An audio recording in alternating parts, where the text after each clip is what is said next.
Guðmundur Helgi Þórarinsson, formaður VFM, sjómaður, tvíburi, hvað meira? Velkomin í sjókastið, ánægilegt að fá þig hingað. Takk fyrir það. Þú spyrir hvað meira, já, faðir, afi. Já, halda áfram. Hver ertu, hvaðan kemurðu? Ég fæðist á Ísafirði, flytt þaðan mjög ungur á Selfoss með móður minni og tvíburabróðir og fósturfaðir. Ég undi mér illa á Selfossi þannig að ég var sendur aftur til ömmu á Ísafirði. Já. Og var þar í ári viðbót auk þess sem við fórum öll sumur þegar við áttum heima á Suðurlandinu, vestur og Ísafjörð þangað til að má að við flutt í bæinn. Þannig að mamma sagði alltaf strax að fjaran hefði tókað svo í mig að ég gæti ekki hugsað mér að eiga heima á Selfossi. Já, þú kunnir ekkert við svona hreppaflutninga inn í mitt land? Nei. Það getur vel verið að það hafi blundað í mér allar tíð.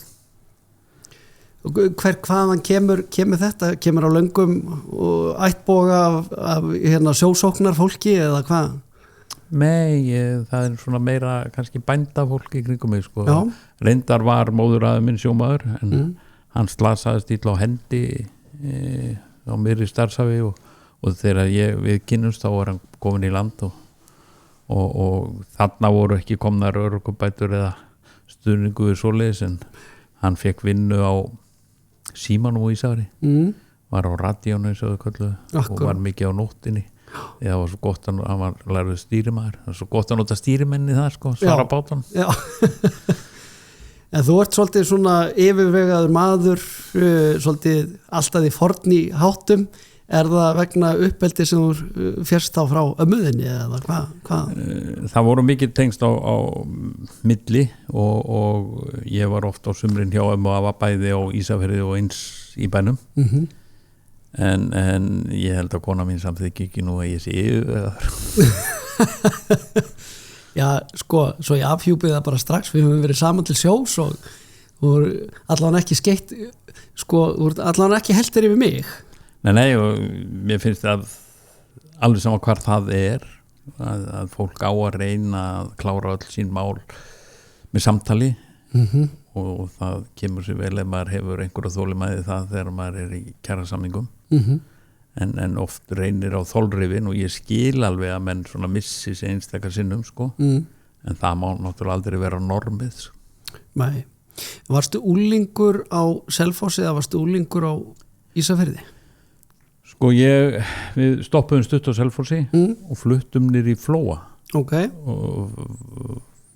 fósturfaðir minn var kennari og hann tók við skólastjórastöðu í skólanni í Flóa, hét Villingholt skóli og þar er ég frá 7 ára aldri og upp að þangað til ég fór að heiman eftir landspróf og alla vetur oft á sumri var maður annarkvort fyrir vestan eða í bænum hjá ömmu en þarna má segja, sko, fæ ég megnaði mínu uppeldi og þegar barnaskóla líkur að þá tóku við Gagnfræðaskóla Selfossi vorum keyrið þangað á hverjum degi. Já, það er eitt sem að rifjast upp fyrir mig líka. Móðin var var hún ekki yfir hjúkrunarfræðingur hjá hjúkrunarheimilinu eða að Ási í Hveragerði? Jú, þau, sko, mamma vann á heilsugæslunni Selfossi en svo flytjaðu úr Flóanum og í Hveragerði og þá fer hún að vinna á Ási og fljótlega verður hún yfir hjúkrunarfræðingur þar og var það í 20 ár. Já. Varstu ekki svo grár köttu með mömmuðinni? Þá er ég farin að heiman, sko. Já. Ég man að ég kom einhvern tíðan heimsókn til hennar og hún var að raða í meðalakassan. Já. Kassana fyrir fólkið og stór skápur með mörgum meðalum. Heima bara? Nei, þetta var í vinnunni. Allt harðlæst og eitthvað. Ég tjáði henni það að ég þekkti nú nokkra sem viltu nú gefa annan handlíkin fyrir að eiga þennan skáp. Og var það einhverju skrautlegi sem þú hafði kannski verið með til sjós? Já, það er náttúrulega þegar maður byrjaði til sjós að þá fekk maður að kynnast svolítið kannski restin af þessum mönnum sem höfðu verið uppaldir á síðutógurum og mönnum sem höfðu lent og gefið megin í lífinu. Hvar byrjaði þér á sjó? Ég byrjaði nú til sjós í Bolungarvík. Já. Strax eftir landsbrú. þá bara 15 ára, verða 16 og svo á 30 tonna eikarbát þar sem við vorum á útilegu og handfærum. Já. Var hjá, þetta var svona fjölskyldu fyrirtæki, pappin og 2 synir og svo var ég með þeim og þarna ég svo í 4 sumur samtals og kynntist þessar fjölskyldu mjög vel og held sambandi við hana ennþá dag í dag sko. Hvernig æxlaðist þetta að þú fórst á sjó frá Bolungarvík með þessari fjölskyldu? Ég sótti mikið að fá að pröfa sjóinn en foreldrarnir vildu kannski að ég kláraði menntaskólan en til að róa mig að þá lofuðu mér að redda mér plássi og sjó í Bolungarvík. Fóstufaðir minn var þaðan og pappans bjóð þar og hann bjarga mér þetta pláss og þarna ég bara í 4 sumur og það held allir að ég væri einn af ættingjunum í fjölskyldunni sko. Já. Hvernig var aðbúnaður borð í þessum 30 tonna eikarbáti? Hann var kannski aðeins öðru seldur en við þekkjum í dag. Þetta var bátur sem hét Hrímnir, var keyptur sem ófeigur frá Vestmannaeyjum, ófeigur eitthvað, ég man ekki númer á hann, 3. eða eikabátur sem var smíðaður út í Danmörku og svo var hann breytt og stækkaður 1946 þannig að þegar maður kom onni hann þá var voða skrítin líkt ég held að þetta væri svona í öllum bátum en svo komst ég að setna að þetta var kjölvatni sem var búið að úlna þarna á meðan báturinn lá við bryggjuna og það var bara 1 káetta og þarna sóum við allir og borðuðum allir og þetta var líka stakkakennslan okkar. Já. Og eini vaskurinn sem við höfum borð var eldhúsvaskurinn menn svona þóðu sér framan á hendurnar og það létu það duga þessa daga sem við vorum út að sjó ekkert klósett Var ekkert klósett borð? Nei, hvað var langt úthald á þessu? Við vorum upp í 4 daga. Upp í 4 daga? Já. Er það þá satt sem maður hefur heyrt eldri sjómenn segja að það séu til 2 tegundir af sjómennum? Það eru þeir sem að láta vaða í vaskinn og þeir sem að ljúga því að þeir létu ekki vaða í vaskinn. Þarna byggu allir í sama klefa þannig að menn stöluðust upp og létu að vaða í sjóin. Já, það er auðvitað. Já, þetta svolítið öðruvísi heldur en hérna við mögum þekkja í dag af stærri togurum þar sem að hver og einn hefur sinn klefa og sitt eigi salerni og sturtu og sjónvarp í klefanum og allt það. Já, ég eftir fyrsta sumarið þá ræði ég mig á Árna Friðriksson og var þar í heilt ár.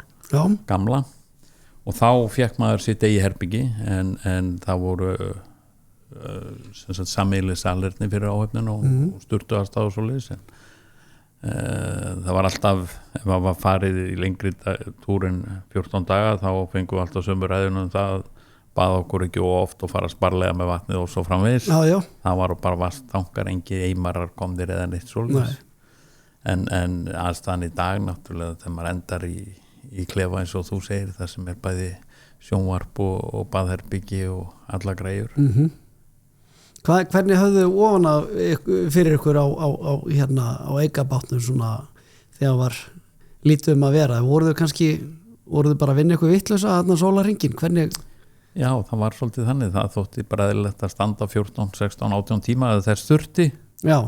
Og svo þegar það var einhverju stutt í kipir þá man ég að við teldum aðeins. Já, þið teldu. Það var ekki bara verið að henda sér á lakið.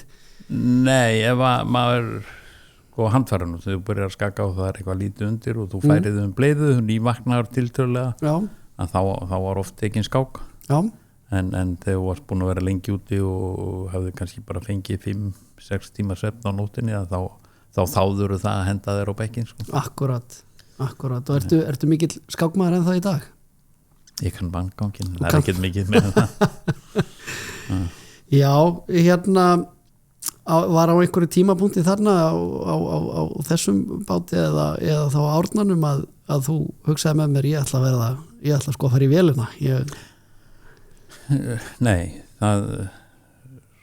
þarna fyrsta sumarið ekki orðin 16 ára að maður var kennt að stýra með stóru stýri bara svona eins og er hérna við hliðina á okkur og keðja aftur í stýri bara og maður var látið standa stím og sem hann var búin að gera það í einhverja daga, þá var manni trist fyrir klukkutímum á nóttinni og manni þótti þetta maður verður mjög fullorðin að standa í glugganum. Rosaleg upphefð fyrir ungan mann og stýra skipinu sko. Svo kemur maður inn og allt breytt á Árnafreyri sinni en hugurinn leitaði miklu frekar á dekkið sko. Vélstjórar Árna hvöttu mig til þess að skoða frekar vélskólan svo þegar ég fer í land til að sækja mig í stýrimannaskólanum að þá fæ ég ekki inni vegna þess að það var krafist 2 ára sjótíma. Varst ekki komið á þarna? Nei, Jónas gamli sagði sko sem var skólastjóri þá hjá stýrimannaskólanum farðu bara 1 ára í viðbót og komdu svo. Það var ekki tekið mark á sjótíman, hann gildi ekki sjótímin fyrir 16 sko. Fyrir 16 ára aldur. Þannig að ég náði ekki þetta var svona ár sem ég náði sko. Áhugavert, þótt menn hefðu verið sko fullgildir hásettar 14-15 ára gamlir og bara gildi ekki fyrir eftir 16. Og ég var svona hálfsektur með þetta allt og leiðin út þá sé ég bara í andirinu að það auglýst með eftir umsóknum vélskólan og vélstjórarnir höfðu talað það var skynsamlega, svo ég sneri við og pröfaði að sækjum 1 bekk í vélskólanum. Svo var það bara mjög skemmtilegt og áhugavert nám, þannig að maður kláraði það bara í einu rykk. Það var sem sagt ekki gerð sama krafa um sjótíma þar? Það var engin krafa með sjótíma. Engin krafa með sjótíma, af því að menn náttúrulega gátu haft þá þann valmöguleika að námi loknu að fara ekki endilega út á sjó. Já. Og það var svolítið það sko. Ég hugsa að svona 15% af skólanum fór aldrei út á sjó. Ætli að sé þá fleiri svona tilfelli þar sem að menn létu leiðast í vélstjórnarnám í staðin fyrir stýrimannanám út af skorti á sjótíma. Já, ég hugsa að sé sko eitthvað það að menn hafi ákveðið af því að þú gast tekið þarna 1 vetur og fengið strax 500 hestabla réttindi á þeim tíma og að menn hefur tekið þetta til þess að fara bara í skóla. En ég veit líka menn sem að blundaði í stýrimaðurinn og þau tóku svo þessa 2 skóla samhlið á og menn kláruðu fiskiskipa stýrimannin og söfnuðu tíma á sumrin. Og meðan ég rétt skreiði gegnum vélstjórnaráfangarna sem að ég þurfti að taka. Já, þegar eins og þú sagðir áðan, við höfum verið saman á sjó, þú hefði getað að það hefur einbytt þeirra að því. Þetta var meira skylda heldur en kannski. Já. Sko var þetta mjög mótandi tími svona á þig sem karakterinn í framtíðina að vera á sjó og svo náttúrulega vélskólinn og algjörlega, það ég kem úr menntafjölskyldu þar sem að var bara kultúrun að öll mín sískinu og fransískinu þau fóru í menntaskóla. Einhver kláruði hann og ekki alveg en það var alveg hverfandi og svo hélt fólk upp í háskóla og menntaði sig eitthvað sko.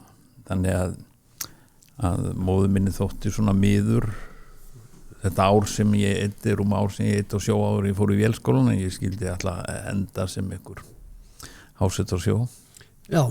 En henni létti þegar ég kláraði vélskólan.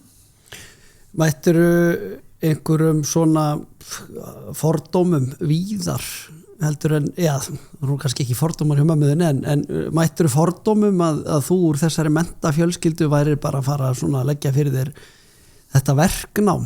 Nei. Ég lendi nefnilega svolítið í því sko þegar ég fyrir stýrimannaskólan árið 2007 þá þetta fyrir hrunið hérna heima þá áttu allir að fara bara í viðskiptafræði og kannski lögfræði sem svona B-plan og ég var búin að vera á svona beinubrautinni í menntaskólanum og þetta lá allt svona bara nokkuð greitt fyrir og svo var ég búin að fara út á sjó þannig eitt sumar og 2006 árin áður felldi strax hugi við sjómennsku og byrjaði strax að tala það með langaði stýrimannaskólan og þá mætti ég svo miklu mótbyr í mínu nærumhverfi sko að nei, viltu nú ekki hugsa þetta aðeins aftur af því að þarna var sko allur fókusinn í þjóðfélaginu farin frá því sem að raunverulega skapaði verðmæti og hann var allur komin á hérna loftbólinu sem var svo sprakk á endanum. Jú, og það sko, það má segja að í upphafið þegar að ég er búin að taka landspróf og hætti við að fara í menntaskóla, það hafi verið svona maður komið hvergi í sko ættarboð á þess að allir þurft að ræða þetta við mér, svona það var að borga sér alltaf að læra drengum minn og svona sko, en þegar að fyrir að líða lokum vélskólans að þá það virtust allir meta það sem fullt náms sem og það var og og býður upp á mjög mikla fjölbreytni. Þú getur, þó ég hafi eitt svo ævinni út á sjó að þá getur það er bara svo mörg verkefni í landi, alla virkjannar sem við höfum og svo alls konar fyrirtæki eins og Össur og fleiri fyrirtæki sem að vera með þar sem að menn eru í hönnun og svo bara framleiðslu á tækjum sem eru seldan út allan heimins og Marel og já, heldur betur. Þannig að þú getur valið ýmislegt og ég segi sko þetta er mjög góð menntun þannig séð. Já, ég get alveg staðfest að ég held að ég get eiginlega fullyrt það að af þeim fjölda vélstjóra sem ég þekki þá sé jafn mikill fjöldi af fjölbreyttum störfum sem að þeir eru í sko. Það opna marga dyr að það gerir það. Það er vélstjórn. En fórstu svo út á sjó eftir skólan, sem sagt? Fer út á sjó og er bara á fiskiskipum eiginlega stanslaust til þar til ég tek við því jobbi sem ég er í dag sko. Þurftir ekki að skilja inn einhverjum smiðjutíma í landi eða hvernig var það? Jú. Já. Það var svona gert bara með skóla? Nei, það var svona söðsáttur hjá mér sko. Það var svo gaman á sjónum að ég ætlaði alltaf að taka smiðuna seinna. Já. Þá hafði maður, þegar ég útskrifast þá gæti ég verið yfirvélstjóri á nánast til öllum flottan, þá voru það litla vélar. Svo líður tíminn og hægt og rólega sko, var það orðið þannig ef ég gengdi yfirvélstjórastöðu þá var ég á undanþágu. Svo fóru undanþágunar að herðast og þetta er svona, ég er 35 árum eftir ég útskrifaðist. Já. Þá sit ég uppi með það að ég get bara verið sko fyrst í vélstjóru og litlum skipum eða annar vélstjóru og stóru skipum. Og þá sá ég að ég var ekki að breytum starfsvettvang, þannig að þá dreif ég mig í smiðu. Já. Rígfullorðin? Já, ég er þarna 55 ára að vera 56 og tók smiðjutíman og svo seinspróf í framhaldi af því en sökum þess að ég var búin að vinna lengi í greininni að þá gæti ég farið í raunfarnismat og stytti það sko smiðjutíman. Það var tekið tillit til þeirra vinnu sem ég hafði unnið sem tímavinnum borði í skipum við viðgerðir þegar skipið var landi og Grandi, ég hafði verið lengi þar, þeir áttu þetta mörg ára aftur í tíman og það bara gildi sem fullur smiðutími. En svo stóð þannig á að ég þurfti að vinna einhverjum 2-3 mánuði lengur til að komast í seinsprófið og gerði það bara. Var þetta ekki pínu frústerandi að þurfa að henda sér í land eftir að vera orðin svona hókin á reynslu í þessu starfi til sjós? Sko, ég held að þetta sé öllum hollt að aðeins að öllum vélstjórum að aðeins að stíginni og vegstæðis endurmæðis sko. Okay. En það sem að var kannski svona þyngst fyrir mig að maður gerði allt sem þurfti að gera borði í þessum skipum. Já. En það voru þarna greinar sem háðu mér, það var aðalega svona tiksuð og miksuð á einhver tækni sem að ég hefði ekki lært sko. Akkurat. Og þarna voru menn sem bara tóku það að sér og ég gerði eitthvað annað sko. Já. En þegar ég kom hann í skólan þá þurfti ég að fara að læra þetta allt upp á nýtt og það svona tók aðeins á en ég var í smiðju hérna hjá Granda og með góðum mönnum og fekk bara lykilinn að smiðjunni og láð þarna alla laugardaga og sunnudaga að leika mér. Sko ég nefnilega bætti einu sinni við mig hérna eftir að hafa verið á sjó eitt sumar með vélstjóra sem að var hérna, hann tók sem sagt nætuvaktina, hann var fyrsti vélstjóri á hérna á fiskiskipi, á Fristóra sem ég var á og hann kunni nefnilega ekki að sjóða hann var ekkert hann gat brent í sundur með gasi en hann kunni ekkert að sjóða og þegar ég hóaði í hann á næturnar og þurfti að fá hann til að sjóða eitthvað og hann bað mig bara bíða þangað til að yfirvélstjórinn eða annar vélstjóri vaknaði sko daginn eftir, þá varð ég svo pirraður á þess að ég að endingu skráði mig semst í málmsmíði eða málmsöðu í vélskólanum, bara svo ég myndi ekki lenda í þessu aftur. Þannig að þú ert kannski að lýsa hana þetta hefðu geta verið við tveir fyrir áratugum síðan. Já, það hefðu geta verið þeirra. En svo skal því haldið til haga að ég tók vissulega þetta málmsöðu kúrs og áttaði mig fljótlega á því og auðmýktist verulega við það að það skiptir engu máli hvað maður lærir mikið að vera góður að sjóða, þú þarf bara að skila inn 100 eða 1000 klukkustunda við suðuvinnu til að vera góður suðumaður. Já, þetta svona eins og vera góður íþróttamaður, þú verður bara að æfa þig. Já. Þannig að ég er alveg jafn ómögulegur í að sjóða eins og þessi sem að eru með mér þetta sumar. En það er líka sko sem breytir svo mikið, fyrst þegar maður var á sjóð, þá var þetta bara loksuð og rafsuð. Já.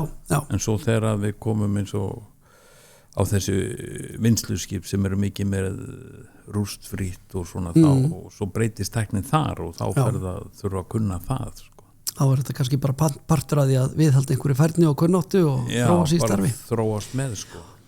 Og það virkilega gaman að sjá og flinka mikil suðumenn vinna sko, því að þetta er fallega suður og verður bara eins og ein lítil rönd og leikur í höndunum. Algjör nautn að sjá góðan suðumann að störfum. Já. En segðu mér þú varst lengst af á fiskiskipum bara suðvesturhorninu eða ekki, varst ekki Hafnarfirði og Reykjavík mikið? Ég byrja strax eftir vélskólan hjá fyrirtæki sem heit Barðin. Já.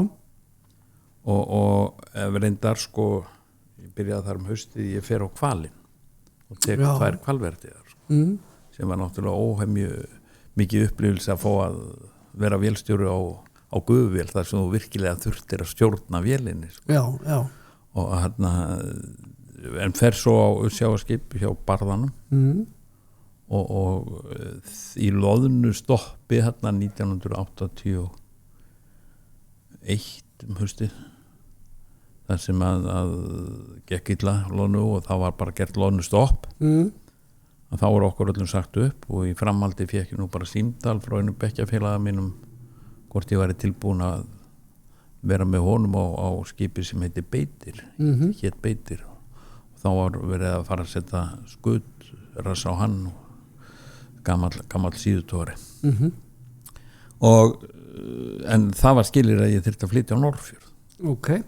Og það verður úr að ég tek þessu plássu og við flytjum á Norðfjörð og erum þar á tæp 5 ár.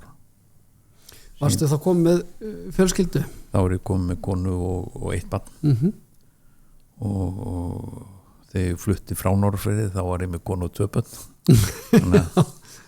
en það var flottu tími og ég var mjög hrifinn af útgerða systeminu á Norðfirði.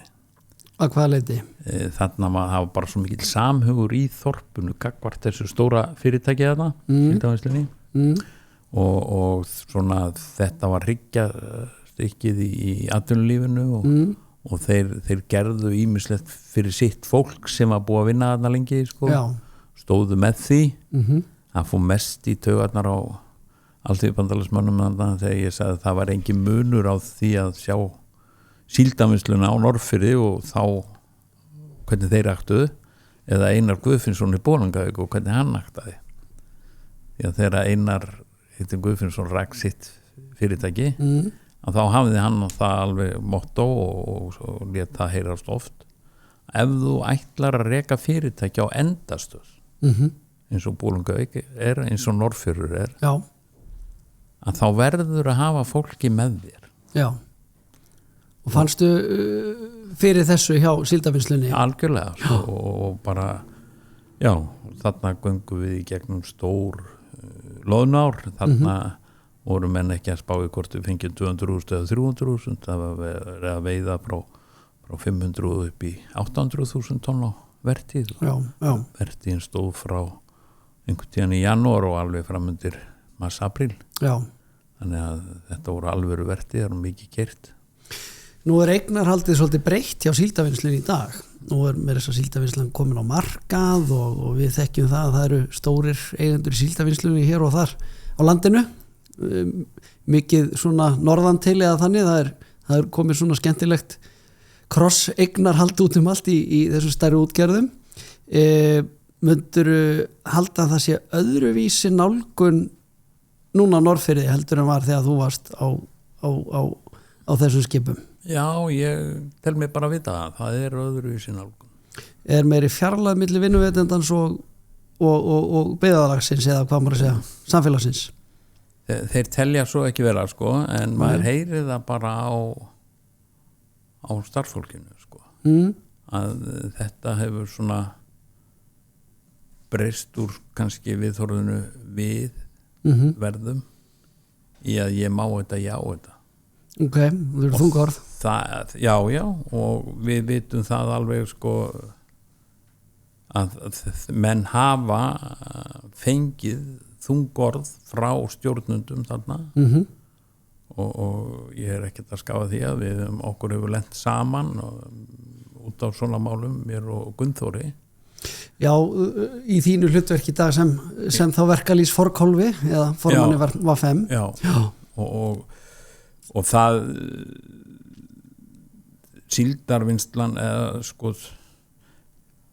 að þegar við náðum að koma þessum samningum á sem tók mörg ár síðast sko, að þá var einfaldlega bara fækkað í hópnum og menn reyndu að analysera vandamálin og finna lausnir á þeim og það er fullt af góðum útgerðarmönnum en þolinmæðistur Gunnþórs og þessum tíma var ekki langur og þá bara skeinsóldi í gegn þetta í máta. Ég skil. Mér þykir það bara mjög miður að við séum komið með þessa auðlind í hendur og mönnum sem hugsa svoleiðis. Ég ætla að æsaði meira upp í verkalýsmannin eftir smástund. Ég ætla að heyra aðeins að því hvernig þetta þróast að þú ert þú kemur að þessari menntafjölskyldu, ferð í vélskólan, ferð út á sjó og ert út á fiskiskipu meira og minna alla þína starfsæfi, hendist í land til þess að taka smiðjuna svo þú getur nú verið haldist í takt við tíman og axla ábyrgð sem yfirvélstjóri borðið skipum og allt það, en svo ferð út í verkalýðsmál og þetta gerist ábyggilega ekki á einum degi eða einni nóttu. Hvernig þróast þetta? Nei, þetta hefur fyrst af fremst held ég þetta sé genetist. Ég byrjaði að taka þátt í félagsmálum aðeins í vélskólanum. Já. Og satt í nemendaráði fyrir hönd nemenda í 2 ár. Það voru alltaf 2 fulltrúar nemenda þar. Og svo bara gerist kannski ekkit í þeim málum öllum lengi en þegar ég kem aftur hérna á Suðvesturhorni þá fer ég ákvaði að kíkja á fundi á vélstjórafélaginu bara sjá hvernig það gengur fyrir sér og þá er það svona uppstillingafundur sem er verið að stilla upp fyrir stjórnarkjör og þetta var nú með mjög sérstökum hætti á gamla vélstjórafélaginu. Vélstjórafélagið stilti eiginlega upp öllum mönnum. Það átti og það var passað að það var í deildaskipt, það voru menn í landi, það voru menn á fraktskipum og það voru menn á fiskskipum og þeir stiltu upp uppstillingarnefnd sem að fann út úr þessu þá voru 3 fiskskipamenn og 3 til vara, svo var haldinn uppstillingafundur hann átti að bæta við 8 mann eða sem sagt 7. mann. Ég sagði svona eftir á því ég fór að kynnast þessu, hann hefur það hlutverk að bæta við manninu sem á að segja sko, jú það geta allir búið sér fram en við ætlumst til að hann ná ekki kjöri. Ég skil, þið varst ekki nógu mikið gagsa í þessu fyrirkomulagi? Já sko, ég var ekki búin að mynda með neina skoðun á þarna, ég bara er þarna að mæta og svona sjá hvernig þetta virkar og þetta er ég 20, þetta er líklega 87 sem þessi fundur ég er 27 ára og svo vantar einhvern fiskipamann og ég man að Helgi Lagstall sagði sko þið hljótið að þekki eitthvað sem tilbúin að setja nafni sitt við þetta og þá segir maðurinn sem situr við hliðin á mér sem ég kannaðist við, hann fiskiskipamaður og ég tek það svo á mér svona með hálfgerðin sem ekki upp að við að setja mig á listan.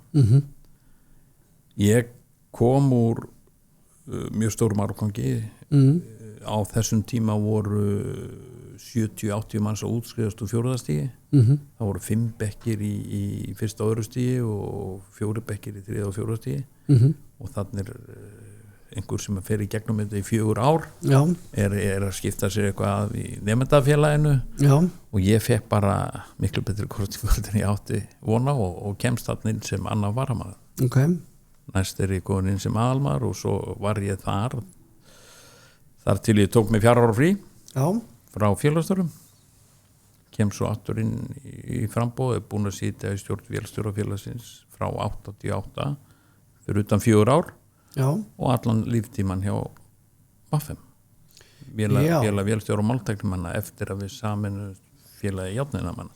Það er ekki beinlýs hægt að segja að þú hafi bara fengið þessa flugu í höfuðið einn daginn að þú ætlaðir að gefa kostaða sem til formanns Vaffem þú varst búin að vera þannig sem sagt í stjórn allengi. Ég fæ þá flugu í höfuðið eða öllu heldur henni var tróðið í höfuðið á mér. Á þessum tíma löngum tíma þar sem þú ert einn af mörgum stjórnarmönnum að þá getur ekki verið sammála öllu sem félagið er að gera. Nei. Þú reynir að hafa áhrif í þá sem þér finnst vera skynsamlegust en þarna í kringum 2016-17 bara jafnvel strax frá 2015 þá finnst mér við vera einangrar svolítið. Frá hinum sjómannafélagunum? Já og þegar við saminum félagi járninamanna þá var það krafa að við gengum í ASI og mér fannst við vera orðin svolítið svona sér að báti þar og ég taldi sko að eini gróðin við að fara í ASI væri að ef við gætum orðið unnið saman og verið sterkara afl saman hafa meiri slagkraft en ef að við gátum aldrei verið vorum oftu með ykkur aðra skoðanir og lögðum kannski lítið á okkur að vera í takt meira með líka sjómannafélagunum eftir að þú manns kannski eftir farmannasambandinu á sínum tíma svo litnaði upp úr því og þá var vélstjórafélagið svolítið eitt og sér alltaf á báti út af uppbyggingu farmannasambandsins og eitthvað svolítið þá fannst mér þetta skynsamlegast á þeim tíma en ég ákvað þarna 2017 að þá fyrir ég að segja nú bara nóg komið nú búin að vera þarna eiginlega frá 1988 og þetta er bara að hætta þessu. Spilaði eitthvað inn í þannig 2017 þetta stuttu eftir sjómannaverkfall var ekki verkfallið þannig að 2015-16 sikkur með við áramótin eða ekki 16-17? Já, 16-17, það geti verið, 16-17 ég er þarna í samningarnefnd og mér finnst við svolítið svona einir í húsinu það er að segja að maður sá að það var samtal á milli skipstjórnarmanna og sjómannasambands Íslands en við vorum svona meira á ská En var það sko voruð þið, hvað maður að segja hornreka út af hinum eða var það kannski bara frekar stefnan sem að var hjá forvera þínum? Sko þetta er náttúrulega þannig að sjaldan veldur eitt eða tveir deila en allavega taldi hann okkur sterkari sér og hérna svo þegar koma því að það var verið að loka þessum samningum og þá sagði bara SFS þið fáu bara þetta sem er á borðinu og þá er eiginlega ekkert annað að gera en að fara með það undir atkvæðagreiðslu og ef hún er felld að þá þarf það að komast aftur á borðinu. Ég held að við þurfum nefnilega aðeins að staldra við þetta að rifjast upp fyrir mér nefnilega að í þessu verkfalli og samningaviðræðum þá kom það svolítið spánst fyrir sjónir ekki bara hjá mér heldur líka þannig að fjölmiðlar voru farinir að pikka það upp að það væri svolítið sérstakt að öðrum megin væri með einn viðsamnings aðila, SFS og hinum með við borðið voru kannski 15-20 félög héðan og þaðan á landinu, sjómannafélög, vélstjórafélög og skipstjóra hérna félög sem sagt úr stétt skipstjóramanna fleiri en eitt ekki, þú veist, þetta ekki bara augljós skortur á einhverju svona, eða svona uppskriftin að því að vera með skort á samstöðu, að vera með svona sundurleitan hóp eða hvað maður að segja, svona tvístraðan, svona mörg félög. Algjörlega, og þetta kristaðist mjög vel þarna og ég held að við hefum getað klárað þess samninga bæði fyrr og eða við hefum getað klárað og fyrr með sama árangri hefðum við bara stilt sér saman en það var á miklu fleiri stöðum heldur en bara hjá Vafem sem menn voru ekki tilbúinu til þess sko. Ef ég mann rétt þá var það líka þannig að hvort það var Vafem sem var sko fyrst tilbúið að semja undan hinum og í raun og veru sko búið að fella keilunar fyrir sínum kollegum. Þetta rétt muna hjá mér? Nei. Því að sko en slíkt hefur komið fyrir sko. Slíkt hefur komið fyrir og þarna voru Vafem með ákveðna kröfur sem að snerti kannski mest vélstjóruna sem að við áttum eftir að fá að tala þegar okkur var sagt að þið fá ekkert meira heldur stendur í plagginu og þá voru menn hinum megin bæði hjá skipstjórnarmönnum og hjá sjómannasambandinu tilbúin að láta reyna á þann samning sem var á borðinu sko. Og við hefum búin lengi samningslausir eins og við höfum oft verið og þannig að okkur var eiginlega stilt upp við svolítið vegg annarkort förum við bara heima og viljum ekki skrifa undir þetta eða við látum reyna á þetta sjá hvað okkar mönnum finnst fyrst að hinnum töldu þetta nógu gott og ef hann feldur og þá getum við farið áfram sjálfur sko. Ég svolítið inn á því að þú getur farið með kjarasamning, það alltaf sagt að ef þú skrifar undir kjarasamning þá verður að tala fyrir honum þú getur farið með kjarasamning það sem ekki lengra komist án átaka og þá kannski skrifar undir hann og leggur hann undir dóm félagsmann sem vinna á samningu og segir þeim bara lengra ekki hægt að komast með þetta mál án átaka þá vita þeir líka hvað þeir eru að fara út í þá eru þeir maður hefur fengið að heyra á stundum sko þegar að samningur hefur verið feldur og maður fer að tala um að búa verkvöld það var nú kannski ekki það sem við erum en það reyna allir að ná sínu ítrasta og maður skilur það að útgerðin eða aðrir atvinnurekendur því að við erum með 18 kjarasamninga að þeir reyna að borga allan ekki frá sér allt við og ykkur stað þarf að landa þessu sko. Akkurat. En ef að þú ert með kröfur sem að þú ert til prinsipkröfur og verður að fá allavega innan hluta að þá kostar þetta stundum átök. Það kostar stundum átök og kostar stundum verkfall. Og þá þurfa sko þeir sem að vinna á þessu sem átökin bitna og þeir verða að vera tilbúnir og þurfa að standa á bakvið samninganefnd þá til þess að ná sínum kröfum í gegn sko. Þið eru kannski að spá af hverju ég svona fúll en málið að ég ekkert fúll ég bara með skeifu skeifa víst eitthvað svona happa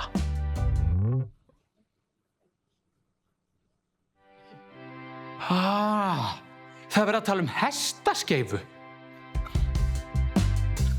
útskýrir svo margt Hafðu heppnina með þér alla 50 daga Happdrætti DAS En þarna 2017 þá bara fengu að vita það hafði restina að það væri bara ekki þannig að Akkurat.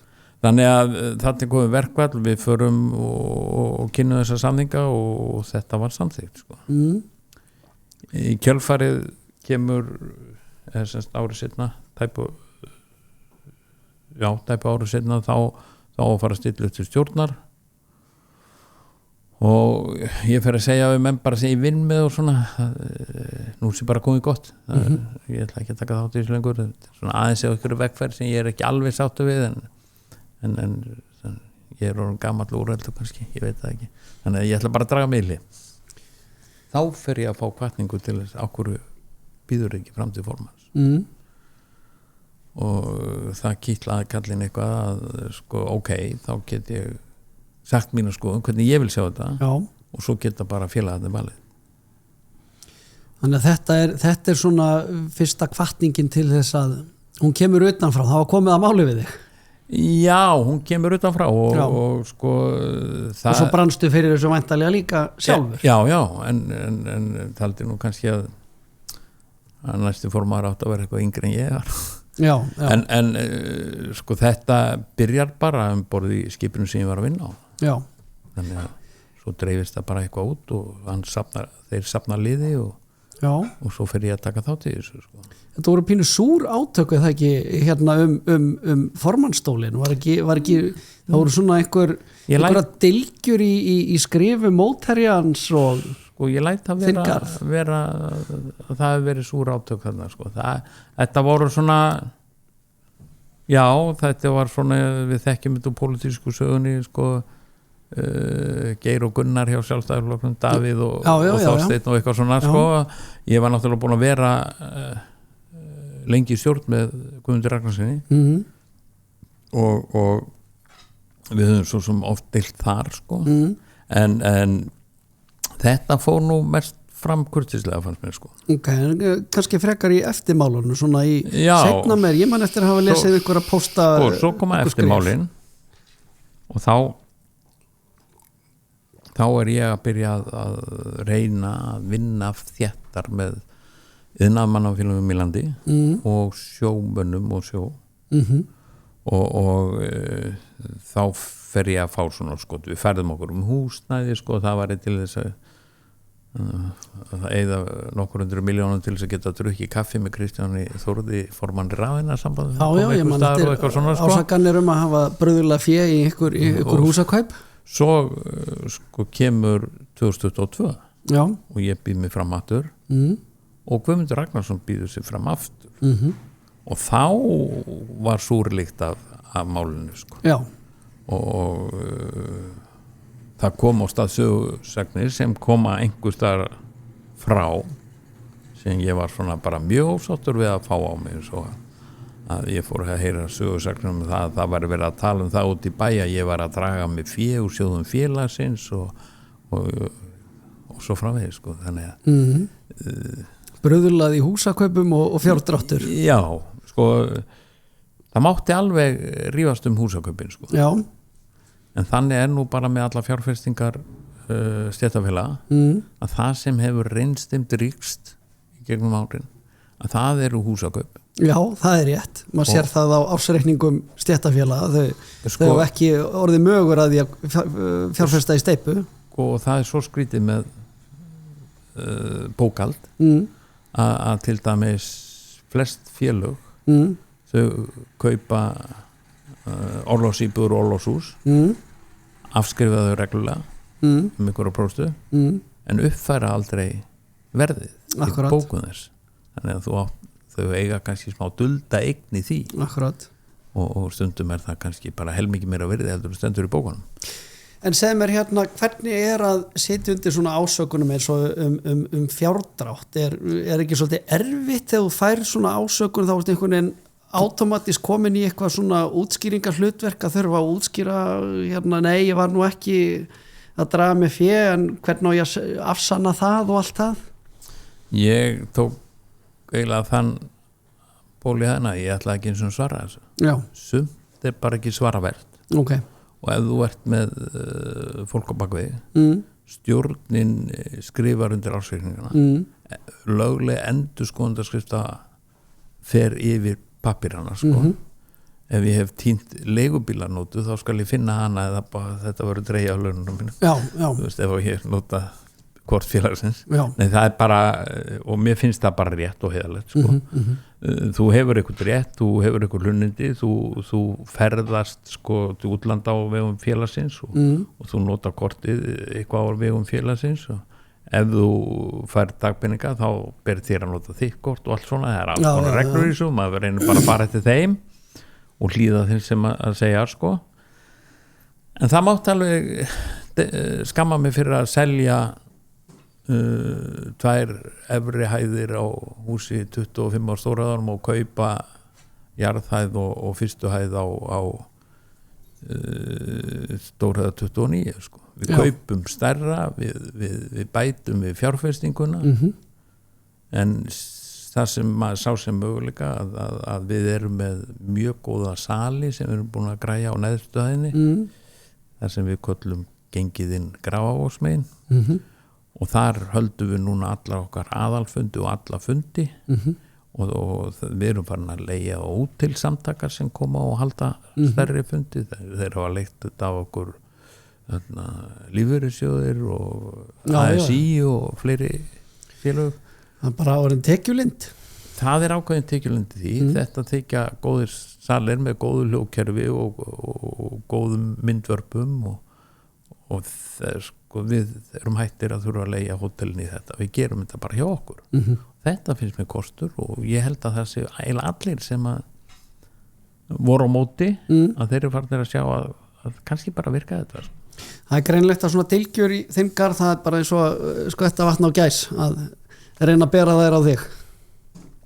Ef ég á þær ekki þá býta þær ekki en ég viðkvæmur ef ég á þær og sko það er náttúrulega vont ef ég ætti nú einhverjar ásakanir sem að væri ólöglegar en það er alltaf deilt aðferð og þetta er svolítið sko þú getur ekkert sagt áður ferðið ferðalegi hvort það verður rosa gaman eða ekki gaman. Nei. Þú þarft að klára það til þess að og mér finnst sko við hafa verið á góðri leið þarna með félögin í landi við erum búin að stofna hérna svokölluðu fagfélög og þar vinnum við saman rafina sambandi VFM og Matvís við erum með sameiginlega kjaradeild við erum með samnýtum fólk í sjúkrasjóði og þannig að það er farið út í það að þetta raðina svona í félögum iðnaðarmanna. Virkilega og þarna það hefur skilað sér í hagræðingur í rekstri en það hefur svona verið erfiðara að fá sjómennina til að taka skrefið sem að væri svo lógist af því að sko óháð því hvort að menn eru á dekki í brú eða í vél eða í kappisunni þá eru menn þá er þetta ein stjætt ein heild við eigum svo miklu meira sameiginlegt heldur bara kjölun undir skipinu sko. Við eigum okkar öll kjör sameiginlegt og við eigum að ræða það á milli kjarasamninga þannig að við getum komið samstiltir með okkar mál sem brenna mest á okkur öllum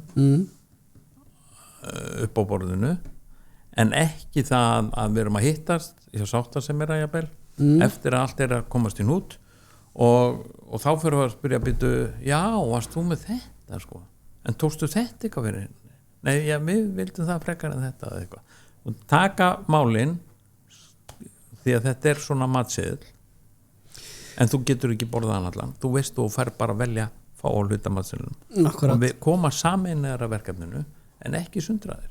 Akkurat.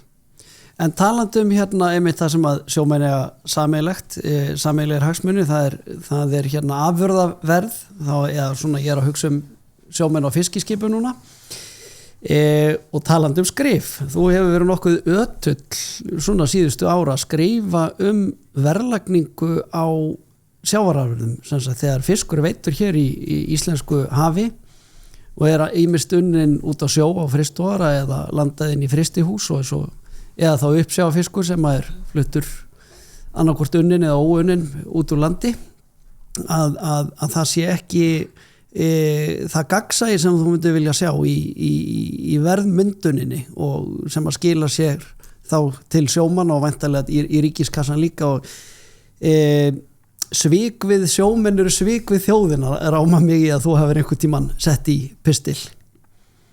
Já. Hvað segir mér þetta? Er þetta svona, þú veist, maður hefur lesið þetta 200 krónur fyrir kílóið hérna í skilaverð en það er kannski 300 krónur í Færeyjum eða Noregi og er verið að taka allt til, er verið að taka tillit til þess að það sé flutningskostnaður hérðan og það sé mismunandi fituprósenta eða eitthvað? Sko, já, við teljum okkur að vera með sambandlega afurð þegar við höfum borðið þetta saman. Já. Finnst þið bara þetta saman fyrir nokkrum árum að þá er ég með bara tölur íslensk skip sem landar í íslensku höfn 2 íslensk skip en á milli þeirra þekkja sem tekið eitt norskt skip. Þau voru öll að veiða úr sömu torfunni, þau voru öll að nýta sama veiðarfæri, flottroll. Er að tala kolmun eða makril eða síld eða loðnu? Þá vorum við að tala kolmuna. Okay. Og þeir fá miklu herra verð Norðmennir heldur en Íslingarnir. Hvað munar þetta miklu? Það fara að fenni yfir prósentunum þar. Já. En þetta munaði þó nokkur. Já, þetta var 30-40% munur. Já, meira. Meira en það. Já. En svo skýringum var svo að þegar þú ert að reka svona fyrirtæki, sko, það er alltaf að vera að kenna manni sem að sé í grunnskóla, að þá ertu með fullt af fólki í vinnu og þegar þú ert verkefnalaust þá þarfst að borga þeim laun. Þess vegna réttlætist það að vera með hluta á hráefninu þannig að það komi út á núlli. En mér fannst ekki réttlæti í því að það gerist alltaf með normennina, sko. Er eitthvað öðruvísi útgerðarform hjá þeim sem að gera það verkum að þeir þurfa ekki að réttlæta þetta með þessum hætti eða? Já, það er uppbórsmarkaðir hjá þeim, en þegar þeir koma á landuðu hérna á Íslandi, þá var alveg hægt að bjóða þeim mun hærra verðin okkur, sko. Þannig að Norðmenn fyrir sama fisk veita nú sömu torfu á eins skipi eða svona sambarilegu og í eins veiðarfæri, þeir fengu hærra afurðaverð heldur en íslensku skipin sem voru að landa í sömu húsin hér. Í sama húsið á sama deginum, öllu þessu 3 löndi á sama deginum. Það var ekki takt að hafa þetta á augljósara. Núna erum við á makril og sko makrillin er þannig að við getum ekki borið hann saman alltaf. Nei. Þegar hann er komin norðarlega og normenn eru farnir að veiða þetta í nót, að þá eru þeir einfallega með betra hráefni og fyrir þetta betra hráefni fáið mun herra verð og bara við skiljum það allir sjómenn heldur. Já, það þarf að gæta sanngirni þar. Já. En aftur sko voru þeir tíma að veiða úr hlið við hlið og þeir fóru til færisku skipin og voru að fá sko 320 krónur fyrir kílóið á meðan Íslendingar voru að landa frá 90 og upp í 120. Já, það munar svona geigvanlega miklu. Og ég held að Brim hafi verið komið upp í 130 og eitthvað, sko, reyndar. En það munaði alveg skuggalega miklu, sko. Og það er fólst munurinn í þá vinnslu aðferðinni eitthvað eða? Við erum búin að kalla þetta skýringar. Þarna, ég minnaði að hún hafi heiti hjá mér síðast útgjörðin skulda þjóðinni útskýringar. Já. Og sko, ef þú tekur þennan gífurlega mun á heildar afla brimskipana hefðu þeir landað öllum sínum afla í Færeyjum, þá hefði afla verðmætið orðið líklega cirka 4 milljörðum herra. Já, núna bara á þessari makrílvertíð. Og þá eigum við eftir að tala um allar hinnar útgerðirnar.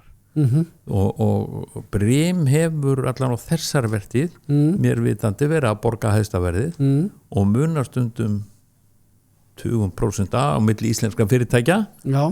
Og svo miðar við Færeyingarna og þá er það orðið ennþá herra, sko.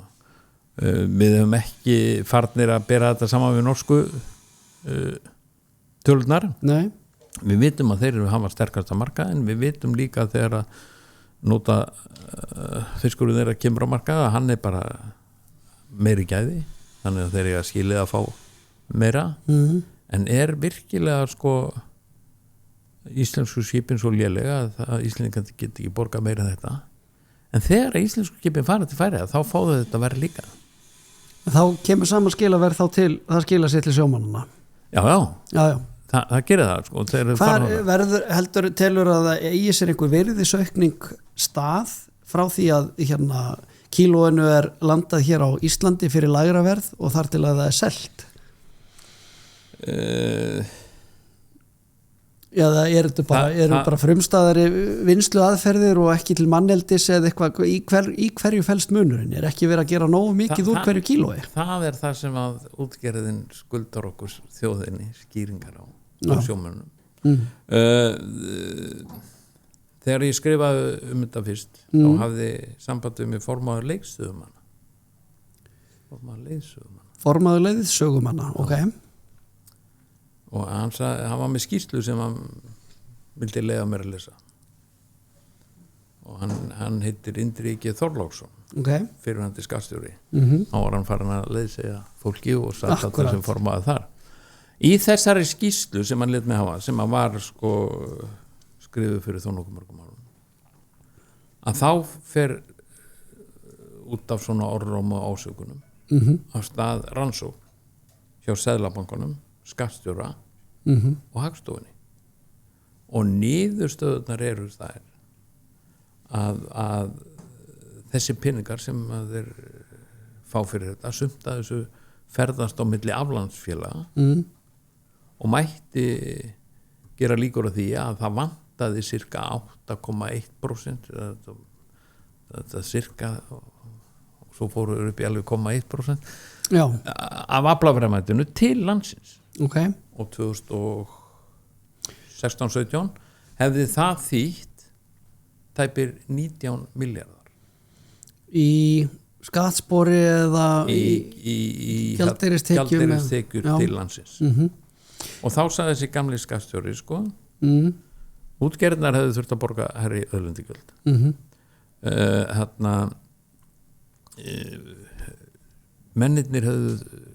sjómennirnir höfðu borgað herri skatt til sveitarfélagana hafnirnar höfðu fengið meiri tekjur og á endanum þegar að svona peningar flæði inn að því að hafnirnar gera eitthvað af peningi sinn og sjómennir gera eitthvað af peningi sinn og þá kemur inn vaskur og svo framvegis að maður ætti að segja helmingurinn af þessu skila sig til ríkisins á 2 árum.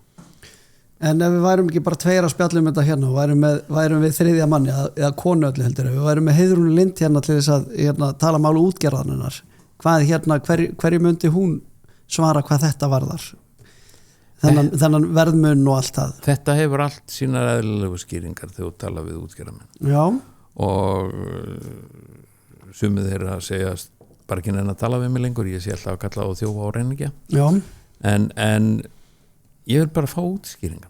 Þú hefur kallað eftir útskýringum og ekki fengið útskýringar sem þú kaupir sem sagt. Nei. Og það er svoleiðis þegar að þeir fara á sjávarvertíð þá ber útgerðinni að halda fund með áhöfnunum og gera þeim grein fyrir horfum og sölumörkuðum og þar með setja verðið á væntanlega vertíð og eftir að vertíðin er búin þá ber þeim að halda aftur fund bera koma með sko raunverulega tölur á blaði þar sem að bókhaldið er opnað eða þannig og svo geta þá leiðrétt launin í báðar átti líka sko það sem hefur gert í þessu og ég skil það svolítið þegar þú ert með svona að þá ertu með þetta kannski í aðeins læra læginu til að eiga borð fyrir báru og svo í flestum tilfellum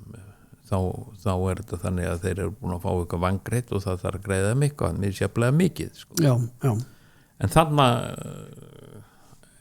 getur áhafði mætt og fengið að fara yfir þetta með mönnum og fundi og stéttarfélögum með að mæta og allt svo leiðis og gera þetta allar útgerðir það eru flesta farin að gera þetta sumt er bara að tekið í fjarfundi en sko þeir leggja ekki nóturnar á borðið hvað þeir keyptu, hver keypti hvað fyrir hvað sko það er svona viðskipta lindamál það er svona yfirstyrka hér og yfirstyrka þar og þegar þú farið að sjá okkur tölur og setja þetta upp í Excel og reikna út hvað þetta hefur þýtt þetta skrefir rétt átt klárlega en þegar að munurinn er 20% hérna heima og munur og hérna ennþá meiri og lítur út fyrir landsteinina þá vil maður bara fá skýringar fara bara yfir þetta skoða þetta og fá skýringar. Það er nú kannski líka bara stór partur af því að skapa trúveruleika útgerðina gagvart bæði sínum sjómönnum og líka bara gagvart þjóðinni að þetta það sé svona hvað maður að segja það sé allt klift og skorið og gagnsæi í fyrirrúmi. Það verður eiginlega að vera. Við sjáum það allir sko hvernig stæðstu eigendur útgerðarnar lifa, hvernig að þeir eru með meira fjármagn á milli handa en þeir gerast og gengur og ég vil endilega að þeir fái sko sko góðan penning fyrir sína vinnu. Já. Oft þetta vinna sem þú þarft að vera vakandi og sofin yfir allan sólarhringinn og krefst kunnáttu þolinmæði og áhættu. Já. En þú þarft að geta útskýrt hvað að gerast. Já. Og það það sem ég að biðja sko, að það verði bara einhverju aðlar sem að þekkja betur bókald og svona vinnu, að þeir verið fengnir til að fara yfir þetta og geta svo með útgerðarmennum og geta svo útskýrta fyrir okkur hinn leikmennum. Ég held að sé nefnilega sko, ég myndi halda að sé ekki neitt óþol fyrir því að í sko rekstri útgerðar frekar en öðrum fyrirtækjarekstri, hótelrekstri eða sko hvers konar framleiðslu eða reka auglýsingastofu eða hvað nú það er ekkit óþol almennings fyrir því að sjá að öðrum gangi vel og fólk sé að standa í arðbærum rekstri og hafi fyrir það sko fái vel fyrir sinn snúð, en það er kannski það sá vinkill að þetta sé sko sameiginleg auðlind sé litið á þannig að þá sé allavega svona gagnsæi í því hvernig hérna auðurum verður til og hvernig hún er svo skipt. Nákvæmlega, og það sko við lítum stundum öfundaraugu til Noreg sem eru með þennan stóra olíusjóðsins og þeir tóku strax afstöðu til þess að þetta skildi vera geymt svona skattlagt hátt og öll þjóðin njóta. Já.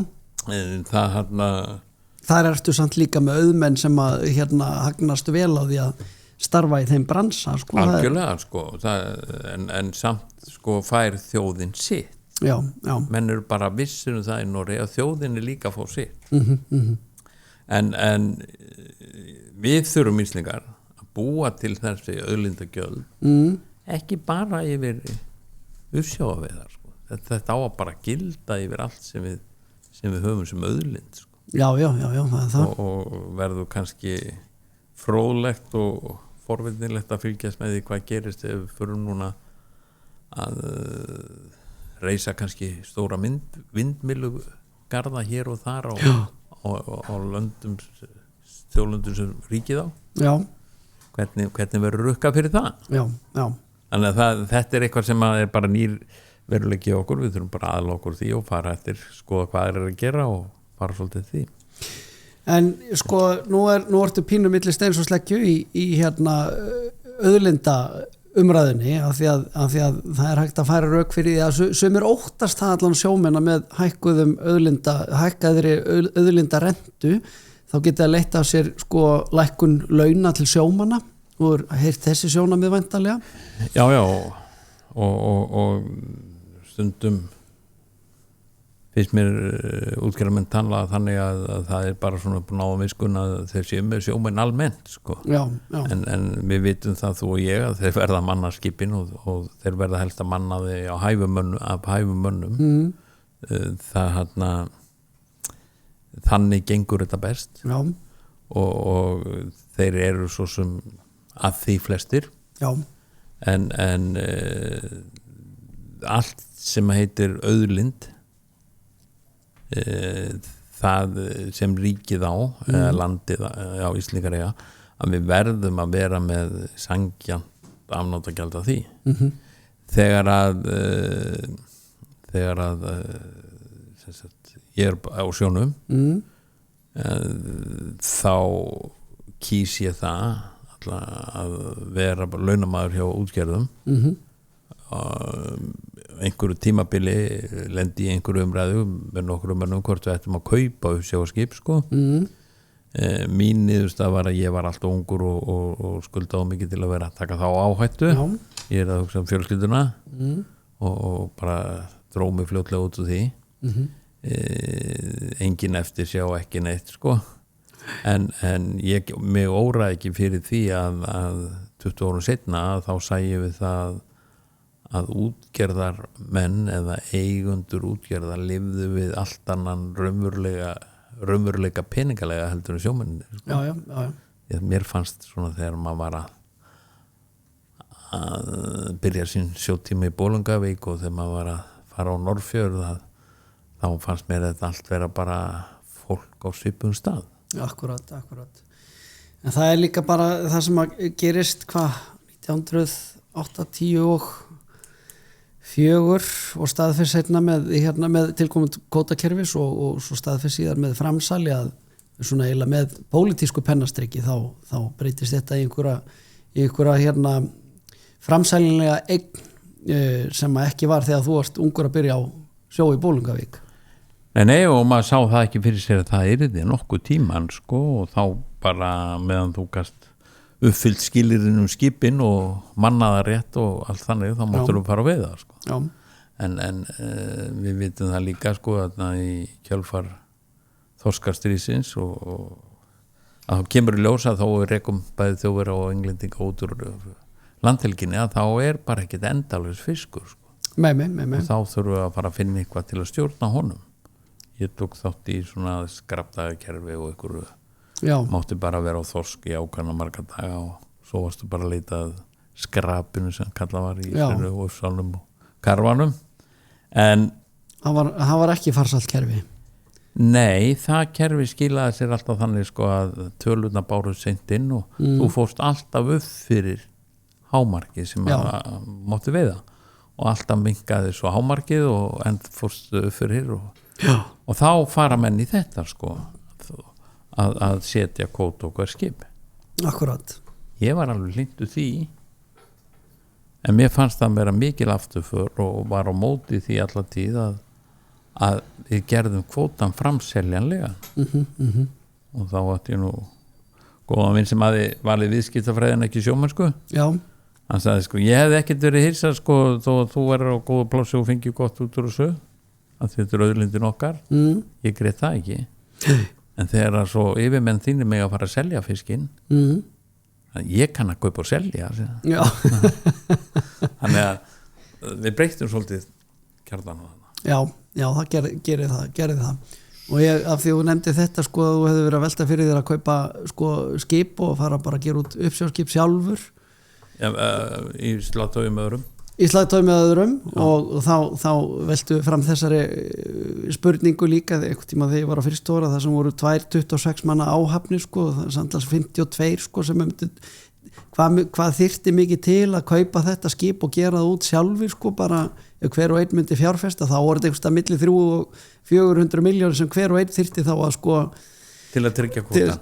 Já, af því að kvótin er orðin svo ofbóðslega mikil verðmætt eign það þarf að segja endursöluverði kvótatons en þarna þegar við vorum eins og það var fyrir kvótakerfis þá hefur bara þurft að kaupa stálið sko. Já, það er svolítið mikið annar pakki sko. Svo setjum við upp þetta kerfi sem við kallum verðlagsstofa til þess að þegar var komið skilda menn áttu að fara að semja þetta sjálfur í staðan fyrir að vera með eitt ríkisverð og þeir sem voru að standa sig vel gátu þá boðið herra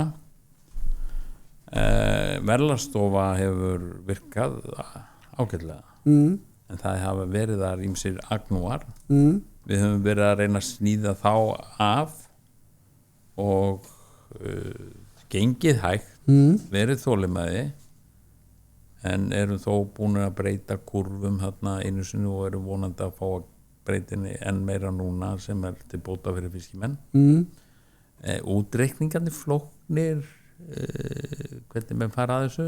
Af hverju þarf þetta að vera svona flókið? Þetta hefur verið svona flókið frá því mann eftir mér. Já, sko fyrst þegar ég byrjaði þá var það einhver nefnd sem að bara ákvað hvað verði á fiski ætti að vera. Já.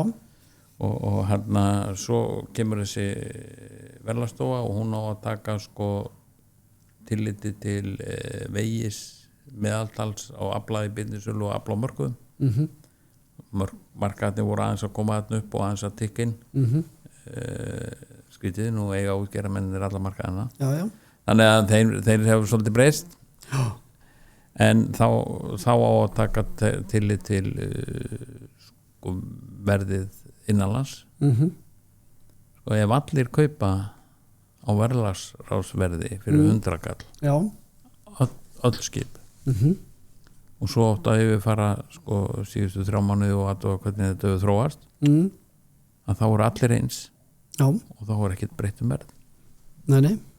Og ég spyr sko eru ykkur agnúar í þessu sem við höfum þurft að skoða betur þorskur hreyfist, ísan hreyfist Já, og verði líka, ég vann einu svona í fisksölu og mann það að sölu verði út í Frakklandi á kílóin af hnakkastykkinu, sko, það sveiflaðist allt frá því að vera kannski 7 evrur og upp í 15 á milli mánaða bara.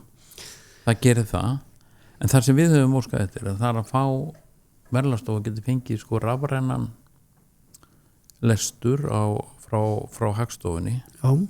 En það er ekki leyft. Það er ekki leyft. Þetta er nú ekki tæknilega erfitt að útfæra, sko. Þú þarft að sækja um þetta. Já. Færð hjá þeim útgerðum sem þú biður að þú vilji skoða, þann fisk sem þú vil skoða, og þú færð ekki eins og í Excel-skjalið, þú færð í PDF-i. Þannig að þú verður að byrja á því að slá þig inn í Excel-skjalið til að geta unnið með það. Já. En það er hægt að lesa þetta beint á milli. Já. En það hefur ekki verið svo vilja að leyfa það. Og maður spyr sko áhver eru menn að búa til vandamál úr því, sko. Já. Ég vil meina að þar sem þú hefur ekki markað, fyrst sem þú fer ekki markað, ef mjög lítið, að þá virkar þetta mótil ekki almennilega, þó sem er megið meðaltal, og til dæmis Ufsi,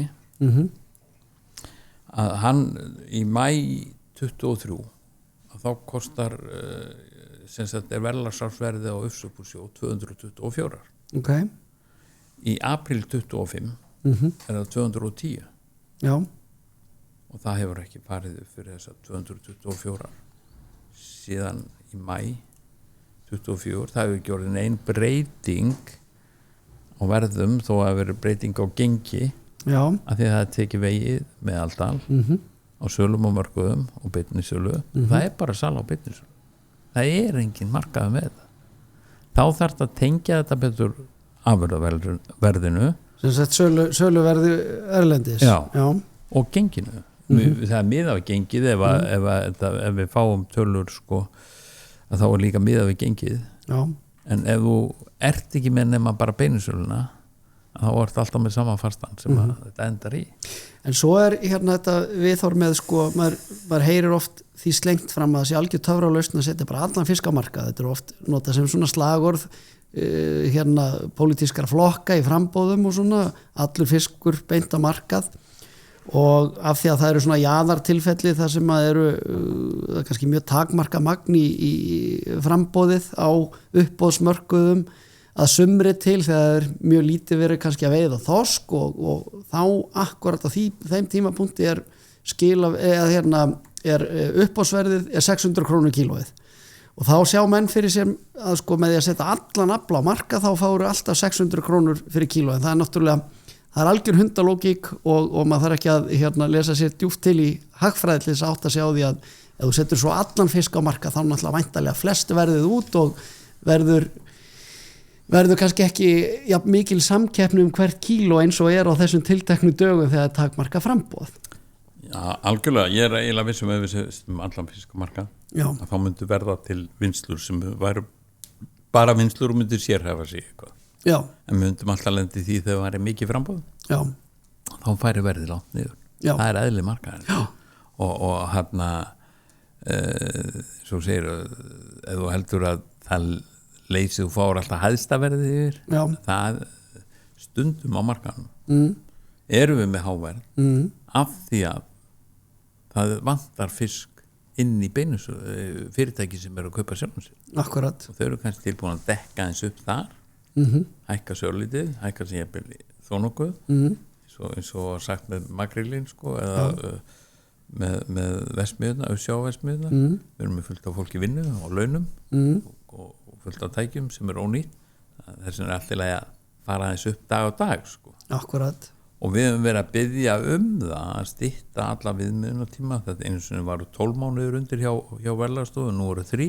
Já. Og það skapar bara meiri sveiflur. Þetta er rosalega... Það truflar stundum sjómennina. Já, það er langt á milli punktstaða, sko. 3 mánuður er rosalega langur tími. Já, hann er ekki langur með að þú er búin að lifa með allt í 12 mánuður, sko. Nei, já. Það er ekki fyrir bara síðan sammengun sem við náum þessu niður í 3. Já. Þannig að þetta er eiliga verk, en fyrst og fremst þarf að vinna þetta í sátt og gagnsæi, þannig að menn hafi trú á sáttinni. Akkurat. Og þegar þú er búin að heyra sko alls konar sögur, það er búið að ráðast á útgerðarmenn allstaðar frá og tímabilið þá gáttu þeir valla að ferðast landið án þess að vera með hauspoka eða ykkur dulakerfi. Það má ykkur starf á milli þeirra. En þegar að eins og koming til hann fram að sonur Þorstein Baldvinssonar hefði sagt í tölvupósti til samstarfsmanna sinna þegar hann var farin að komast í stjórnunarstöður með því að búa til hagnað í sölufyrirtækjunum að þá getum við svona lækkað skiptarhlutfall sjómanna tekið út hagnaðan annars staðar og stjórnaði svolítið hvað þeir fá í laun. Ég man eftir þessu. Þetta var einhver tölvupóstur sem dúkkaði upp hjá eitthvað í tengslu við skattaransóknir og eitthvað svo leiðis eða ekki? Jú, og þeir komust yfir þetta hérna í sjónvarpinu RÚV. Uppljóstrararnir. En ég man hvernig svo svara líka sko að þetta var nú bara svona hugleiðingar hjá ungum upprennandi manni sko. Það var nefnilega þannig sko, þess að bara svara þannig sko. Og kannski var þetta bara það og kannski bara var slegið strax á puttana og sagt sko Baldur minn, við gerum ekki svona. en sko við það þetta gagnsæði sem vantar. Það þessi efasemd sem að finnst hér og þar. Og það þessi viðbröð sem þeir stundum koma frá útgerðarmönnum. Ef ég að spurja og fæ svo svarið, þú ert alltaf að kalla okkur þjóa og renningja. Og fengi líka sko, ef þú heldur áfram að þessari braut, þá förum við bara með þeirra mál við. Þetta ekki mjög misjafnt líka kannski bara eftir karakterum? Ekki persónur og leikendur jafn misjafnir í stjórnun og eignarhaldi útgerðar rétt eins og annar staðar? Algjörlega og það sko, mér finnst allt annað að eiga við útgerðarmenn í dag heldur fyrir 10-15 árum. Mér finnst þeir vera orðnir flestallir miklu meira tilbúinir í samtalið heldur en þeir voru. Nú er þetta bara orðnar linnkindur allt saman? Segi það ekki en þeir sem að það að menn temji sig það að stökku alltaf upp úr nefn sér og öskra og garga það fer hverfandi sko. Það fer hverfandi sem betur fer. Nú það er ánægilegt að það sé komin svona önnur stemning meðal útgerðarmanna en ég verði eiginlega að minnast á einn útgerðarmann sem að getur ekki annað heldur en hlaupi alltaf upp til hand og fóta í fjölmiðla og látið aðeins harmakvein frá sér heyrast. Það er binn í vinnslustöðinni, við verðum bara aðeins að pota í hann með það. Það er einhvern veginn, það má ekki hækka olíulítirinn án þess að hann sé komin á hurðarhúnin. Já, þetta hjá fjölmiðlum. Þetta oft áhugaverð mál. Það ég heyrði einhvern tíðan sagt að hann hefði farið borð í skip sem var mikil óvana og róað strákana mjög með aðalega einhverjum tveimur lofurum. Þegar við gengum frá borðið það var með honum einhver aðstofamaður að þá sagði hann við hann ég átti nú ekki vonað að þú myndi ganga svona langt og þá átti Binni hafa sagt dreymir að ég standi við þetta. Sko ég veit ekki, ég hef ekki sjálfur þurft að glíma við Binna Blanka svo það gengur undir oft því nafni. Ég veit að aðrir útgerðarmenn hafa lent upp á kant við hann og við getum bara rifjað upp að Guðmundur Kristjánsson Vinalösi kallaður stundum vinur okkar sannlega og þarna ég skil ekki hvað hann fekk hans nafnbót. Hann er harður og stífur en þú getur alltaf að tala við hann. Hann gafst upp að eiga fyrirtæki sem Binni stjórnaði. Hann var konin í vinnslustöðina fór út eftir mjög skamman tíma. Því miður hann var ekki hrifinn. Svo endaði það líka illa samstarf hans og Guðmundar Hugins og hann er komin út úr því samstarfi held ég alveg það ekki og það var leyndi sér ekkert sko á kafla bara í öllum tíma á öllum fréttum að það var ekki samhljómur þeirra á milli sko. Ég hef líka sagt að það er eitthvað skrítið þegar þú ert að markasetja afurðir sem sagt selja þínar afurðir til útlanda að þú ert alltaf með neðstaverðið, alltaf með lægstaverðið. Er það tilfellið hjá vinnslustöðinni? Algjörlega og sko ég veit ekki, þeir hafa stundum verið með eldri skip og kannski ekki eins góðan kælibúnað og kannski ekki með eins fersk ráefni, ég ætla ekki að dæmi það en mér finnst samt skrítið að hann er bara alltaf lægstur og það sé kannski munum kannski 20-30% með önnu fyrirtæki á Íslandi. Já. Og það er stór uppæð þó að ég vilji nú skoða aðeins uppæðin á milli Færeyja og Íslands sem er orðin ennþá stærri og yfir 100%. Kannski menn bara svona lélegir að finna góða kaupendur? Kannski eins og segi eru þeir með skip sem eru bara ekki að skila eins góðu afurð hráefnin. Þú þarft að vera með topp kælingu á svo leys í dag. Er það ekki þá bara kjörið tækifæri til fjárfestingar í betri búnaði eins og flestar útgerðir hafa ráðist í? Maður hefði haldið það. En ég vil sko aðeins geyma það hvað veldur hjá Ísfélaginu, hjá vinnslustöðinni, það er ákveðin svona spekulasjón. Ok. Í því? En talandum útgerðarmenn og slægin sem að þú sem verkalýs forkólfur tekur og sameiningunum sem við rétt komin inn á áðan eða sko samstarf milli verkalýsfélaga. Þeir eru búin að ráðast í töluvert sameiningarferli eða svona, þeir eru búin að þétta raðirnar hjá tæknifélagunum. VFM er á í þéttu samstarfi við í gegnum FIT eða það ekki? Nei. Það er bara, þetta eru nokkuð mörg innafélag en VFM og Matvís sem er veitingageirinn og svo Rafiðnarsamband Íslands. Já, en svo deilið einhverju húsi með FIT Svo deilið við hús með FIT og Samin sko. Já. En við þessi þrjú við erum komið með sameiginlega skrifstofu sem sagt rekum sameiginlega móttöku samnýtum starffólk þar sem við getum og svo framvegis sko. Og væntanlega deili líka einhverju þekkingu og svona.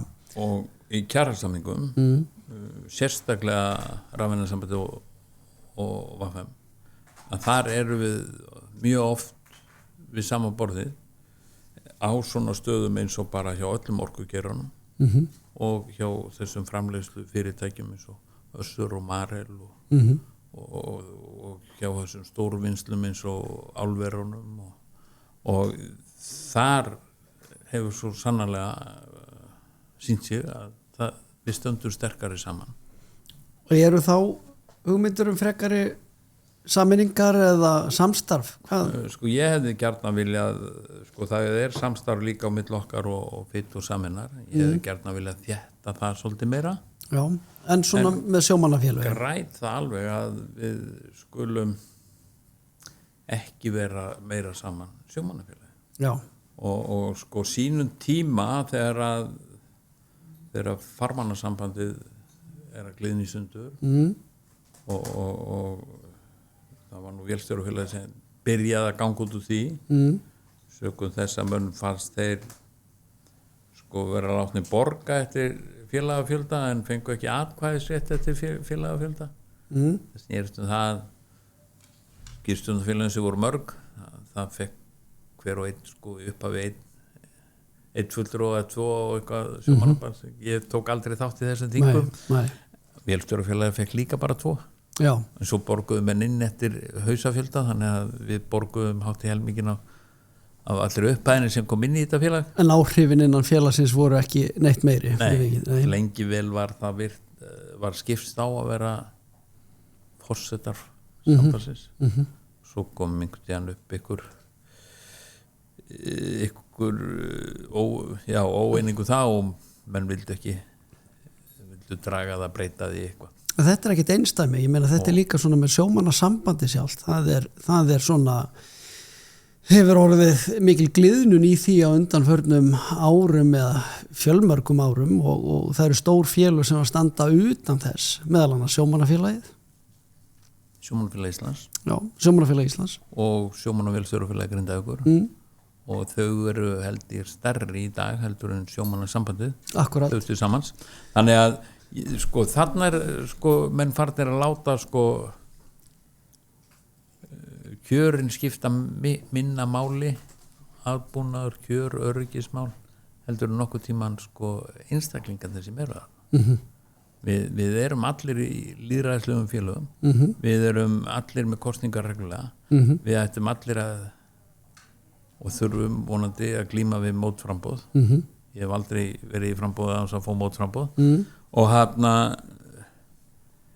við eigum að geta verið saman í hinu við hljótum eins og komaði einhvern tíðan hérna fyrir í þættinum að við eigum svo miklu meira sameiginlegt heldur en bara kjölun undir skipinu Akkurat og sko, kraftur okkar verður meiri ef við bara höldumst hönd í hönd og heldur en þegar við erum að naga skóina hver öðrum Já, þetta er eiginlega bara svolítið galið dæmi þú veist eins og sjómannasambandi sem að er hugsað sem einhver reglífa samtök fyrir önnur sjómannafélög er ekki reglífi yfir öllu og þar að leiðandi við er ekki það er búið að klippa gutt á reglífuna sko við er ekki alla fyrir skinn og skúrum til þess að þetta sé hægt þá þurfa menn fyrst að bera svolítið virðingu fyrir hver öðrum fyrir þessum misjöfnu hlutur sem við stöndum fyrir Já við þurfum að bera virðingu fyrir menntun við þurfum að bera virðingu fyrir ábyrgð og við þurfum bara að þjálfa okkur svolítið því að þetta er ekki bara aðstandir í hólnum eða fíblin í vélin Nei því að þá ég er samfærum að við myndum ná lengra saman og það hefur bara sýnt sig í þessum innamanna hópi að við höfum okkur hefur tekist þetta er að aðeins dreigist aftur með við aðra hópi okkur hefur tekist ná vopnum okkar aftur þar maður er ekki alltaf vinsælastur innan ASI að vera sko því þarna háluna karla pungarnir sko. Akkurat ég hef aldrei svarað þessu bara já, við erum þar já. En þegar að reynir á okkur önnum mál þá bara ræðum við það með öðrum gleraugum og látum ekki það trufla okkur þó að við séum háluna karlarnir og oftast hefur við náð bara fínni lendingu innan ASI þó svo að við höfum stundum farið í kjarasamninga í tvennulegi ég vona bara heitt og innilega að raðina muni þéttast í forystu sjómanna en talandi hálauna pungana eins og þú segir förum aðeins út í förum út í kjaramál sjómanna af því að þetta er oft viðkvæðið að það er slengt fram sko kannski árslaunum þeirra sem að eru eiginlega bara í jaðarhópi sko þeirra allra hæst launuðu sjómanna sem að fyrir finnast og það er eiginlega bara eins og sett yfir alla línuna, allir hafið það svona gott það er gjarnan ekki tekið tillit til þess til þess sem að sjómenn fara á misvið sjómenn sem að greiða fulla skatta og fullt útsvar og allt það en nýta sér ekki þjónustu með sama hætti og aðrir í landi við vorum saman á Fristitóra þar sem við vorum mánuð til sjós og mánuð í landi og þá fekk ég ákúrur frá félögunum að ég væri ekki alvöru vinnu, ég var alltaf annað hvern mánuð í fríi Hvað getur þú sagt mér svona þú sem baráttumaður fyrir kjörum sjómanna, hver er munurinn á því að vera til sjós og lands? Sko þegar ég byrja á Fristitóra að þá voru ekki komin eitt hámark útveru Fristitóra ég var svo heppinn að ég byrjaði á Fristitóra sem hafi verið lítið lífsfristóra sem var breytt í Fristitóra og við gátum bara ekkert verið lengur út en 25 á olíuna vegna þannig að svo fer maður á stærri skip og lengri mið og eins og þú þekkir reyndar líka með smuguna að þar gæti maður tekið olíu þá þá fóru túrarnir að lengjast og urðu þarna upp í 54 dagar. Við höfðum ekkert sjónvarp, við höfðum enga síma. Nei. Kannski taflborð. Taflborð og spil og bækur. Það bókakassin mátti aldrei gleymast í svona ferðarlög. Maður hefur marga bókina að lesi sem maður hefur annars ekki lesið. Akkurat. En það var sko mjög áhugavert að fylgjast með þessum túrum. Maður hefur farið í túra þar sem var bullandi veiði allan tíman og þá voru við ekki svona lengi, það var bara einfallega búið að fylla skipið áður. Maður líka farið í túra þar sem maður var bara lítil veiði á stórum köflum og komst upp í þessa eins og í 54 daga. Það er ekki gott fyrir sálarlífið. Nei. Og þarna varstu sko með þessa talstöð og þú heyrðir sjaldan heim og eitthvað svoleiðis. En aftur sko þegar þú varst annars staðar og gast, þú talaði gegnum talstöðuna heim, það var skárra. Svo koma ýmsa byltingar inn í þetta. Þegar við fáum sjónvarpið og maður gæti fara að hlusta á fréttirna bara á sama tíma og fjölskyldan sko. Sérstaklega fréttir frá Íslandi, manni fannst þetta alveg lúksus. Já. Manni fannst allt innum maður ekkert vera svo langt að heiman. Akkurat. Það breytti lengur hvort þú varst á halanum eða í Rússasjó sko. Upp á þetta. Svo kemur síminn. Svo þegar þú getur tekið orðið tölvusíma þinn og tala við þitt fólk bara inn í klefa hvernig sem þú vilt. Þetta gjörbreytti andlega ástand. En samt þessi einangrun í allan þennan tíma að það er bara ekkert allir sem að treysta sér í það. Nei. Og það eitt ætti að borga mönnum svolítið álag.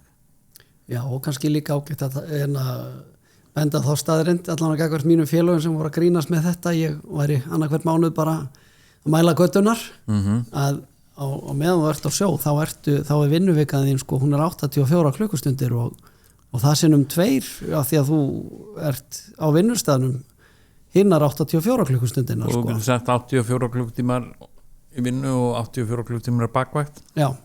og hérna þannig að á svona meðal fristutogara að þegar þú finnur út tímaköpið að þá ert ekki á neinu gigantísku tímaköpi. Nei. Og í dag allavega með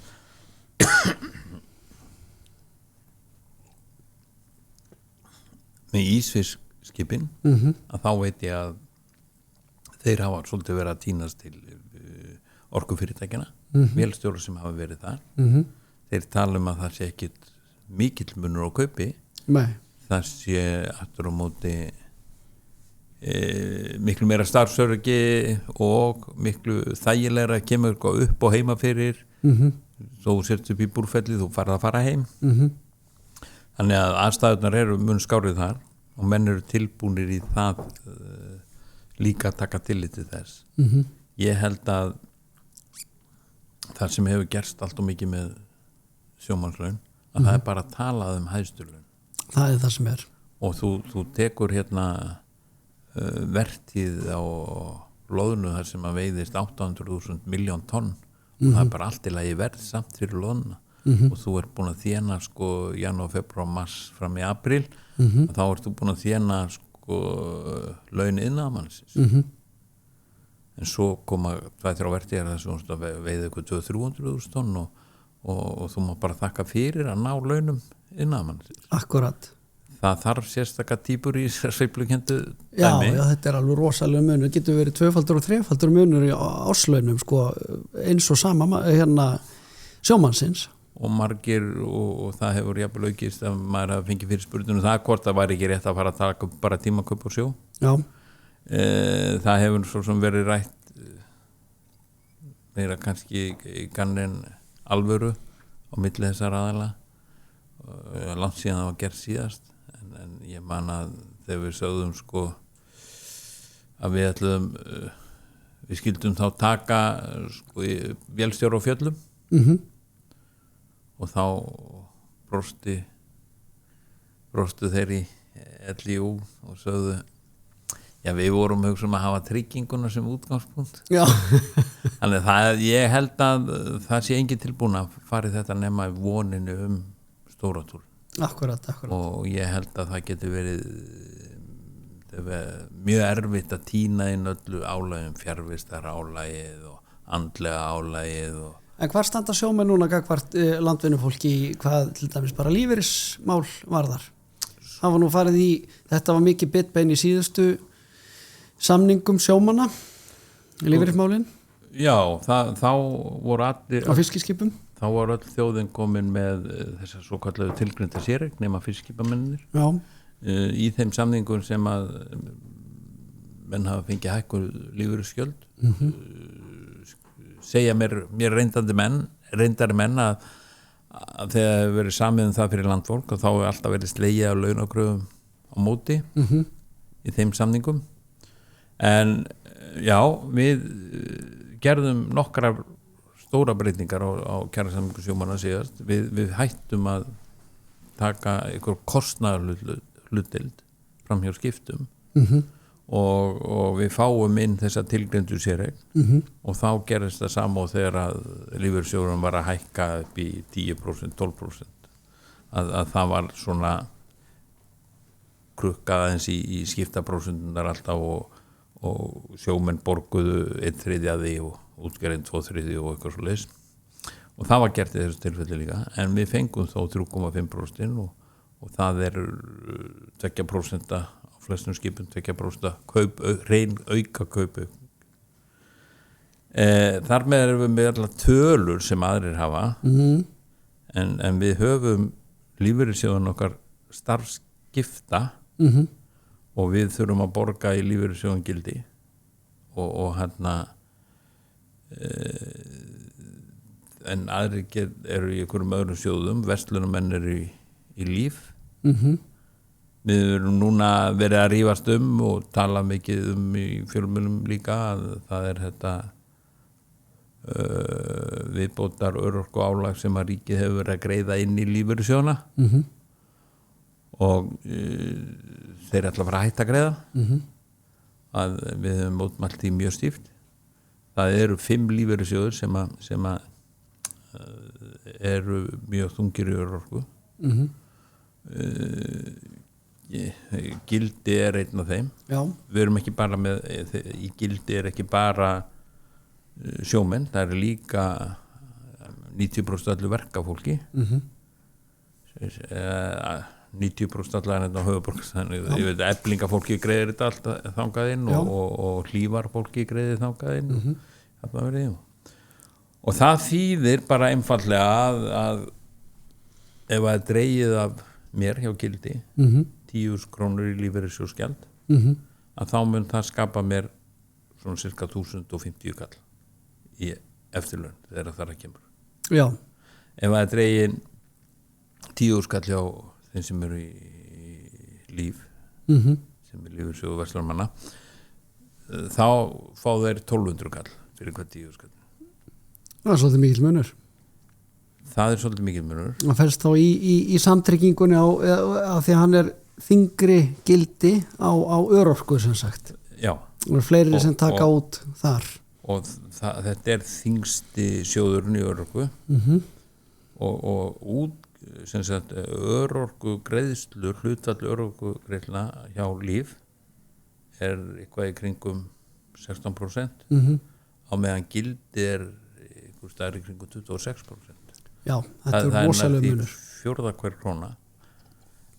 Reyndar var það líka þannig að gildi fekk langmesta framlagi frá ríkinu. Já. Það var skipt svolítið til hlutföllum en núna þegar að menn eru að hræri í þessu örorkubótum ríkisins og banna víxlverkanir á milli lífeyrissjóða og tryggingarstofnunar og eitthvað að það er bara svolítið, menn þurfa að vanda það gjörning mjög vel til þess að það fari ekki þannig að það lendi miklu þyngra á þeim lífeyrissjóðum sem eru með þunga örorkubyrði að þurfa að halda uppi þeim bakka einum og sér á meðan að aðri lífeyrissjóðir eins og það hefur oft verið grínast með lífeyrissjóðu teknifræðinga það sér einn á örorku og það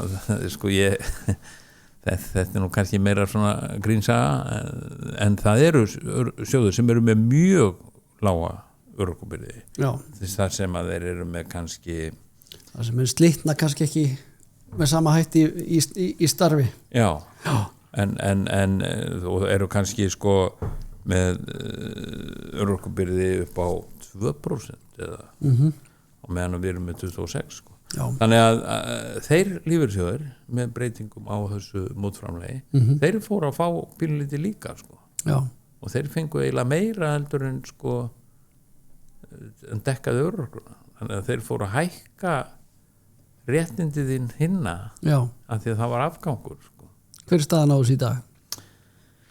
Staðan á þessu í dag að það er búið að fresta því að það er allavega ekki kom ekki fram í þingmálum og ríkisstjórninni að leggja þetta niður þetta örorkuframlag og það verður notað þetta ár til þess að fara yfir það og gegnum það og ég vil meina að örorku og ellilífeyrir sem ríkið hefur borgað það hefur stækkað mikið í örorkunni en það hefur líka gríðarlega minnkað í ellilífeyrir þeir lofa þessum 700.000 það er bara svo ofsalega margir sem er komin upp í 400-500 og jafnvel yfir 700.000 þannig að það er alltaf að fækka fólki sem fær frá Tryggingastofnun þannig að fólk er að setjast í helgan stein á miklu sterkari lífeyri í auknu mæli núna eftir því að svona líður á og ég hef sagt það sko þeir sem eru fæddir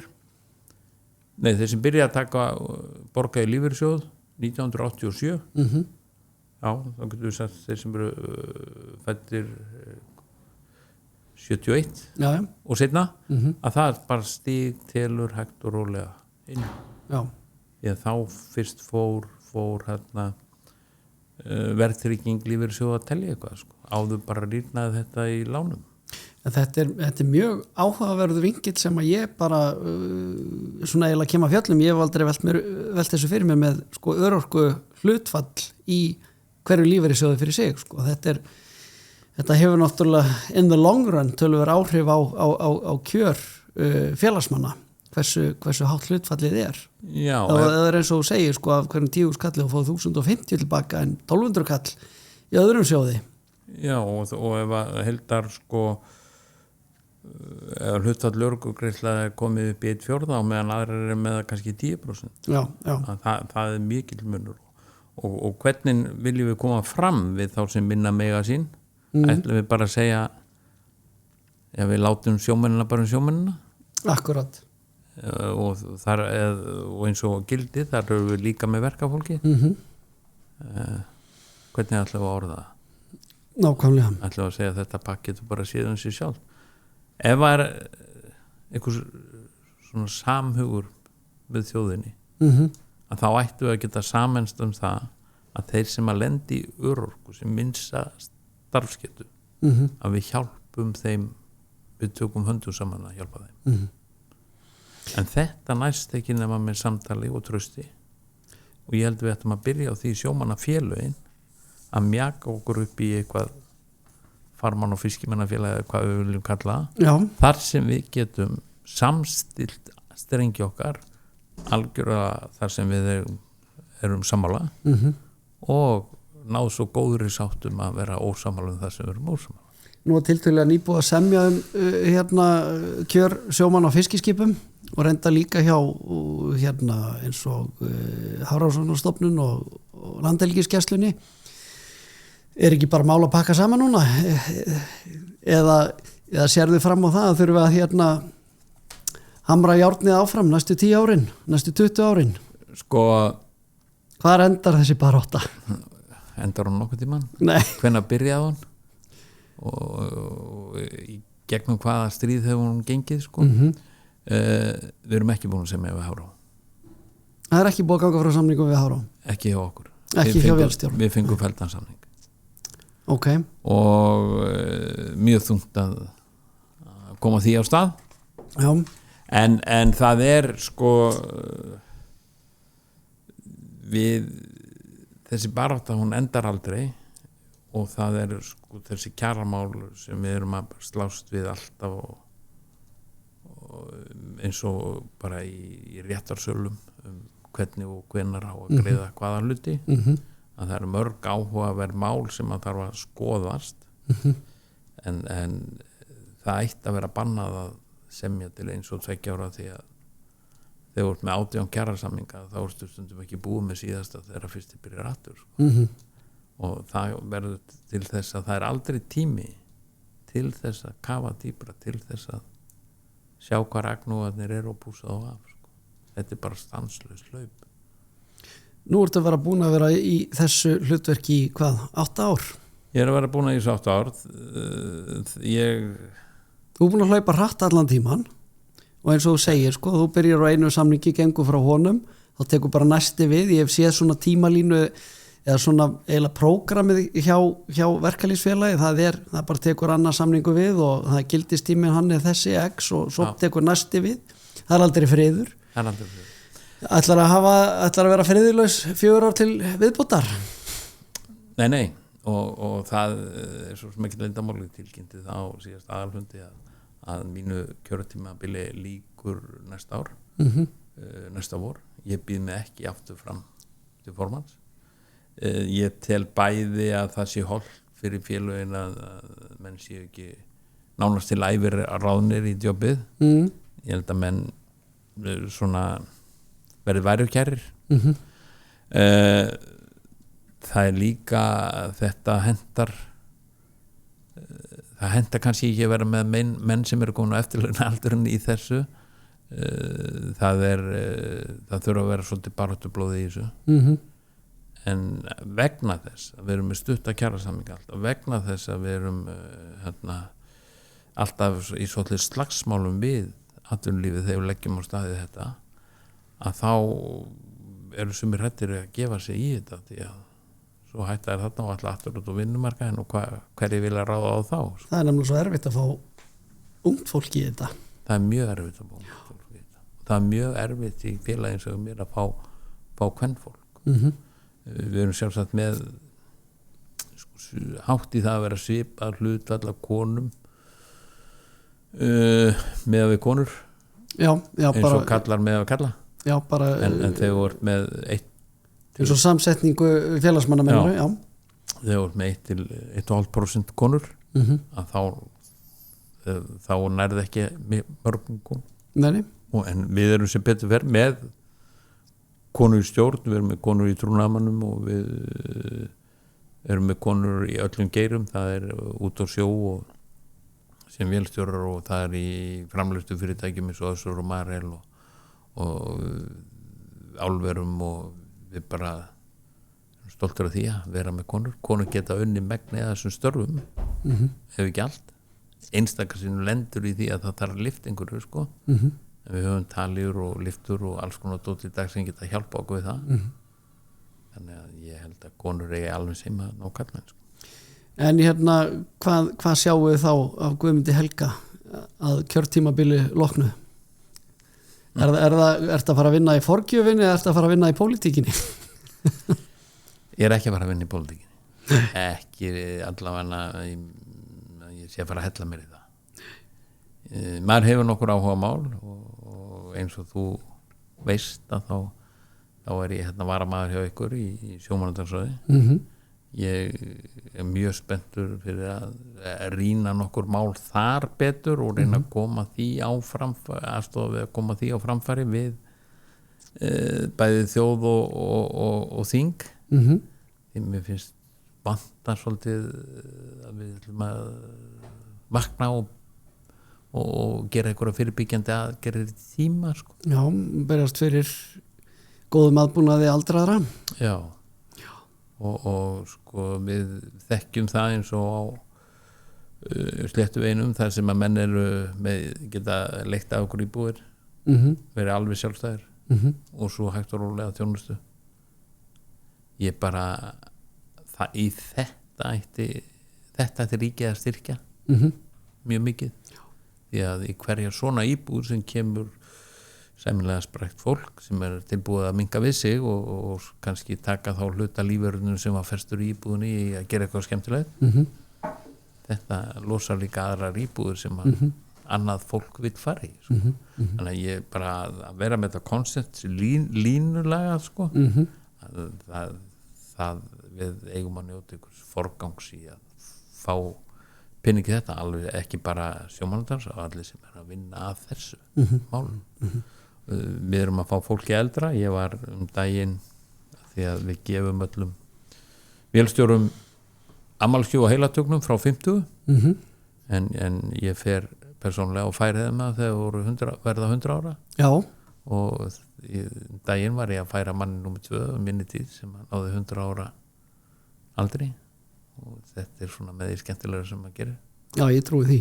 Þannig að við eigum að hugsa eldra fólki líka og þessa samfellu. Ég væri til í að taka þátt í ykkur svoleiðis sko. En og að sjálfu það líka í hæginn, það styttist í Jú, en svo líka bara að við komum upp kerfi sem virkar fyrir alla. Algjörlega, við þurfum bara að styrkja það. Já, og sko eins og segir sko, svo finnum maður sér ykkur önnur hobby. Það er stundum kvartað undan því að barnaböndunum að við sé aldrei heima. Já, nú verður meira heima. Já. Þegar þú átt barnabönd frá 10 ára aldri og upp í 25 ára þá er það ansi víður. Já. Hlutur sem þú getur verið að gera. Já, þú getur farið í sund og þú getur farið dreigð hennan elsta með þér í golf. Já, og allt þar á milli. Guðmundur Helgi, þakka kærlega fyrir að koma í sjókastið. Þakka þér fyrir að bjóða mér. Og það var mjög ánægilegt að fá að skyggnast inn í þinn hugarheim og það sem þú hefur verið að gera í félagsmálum og jafnframt bara að fá að kynnast þig betur. Takk fyrir.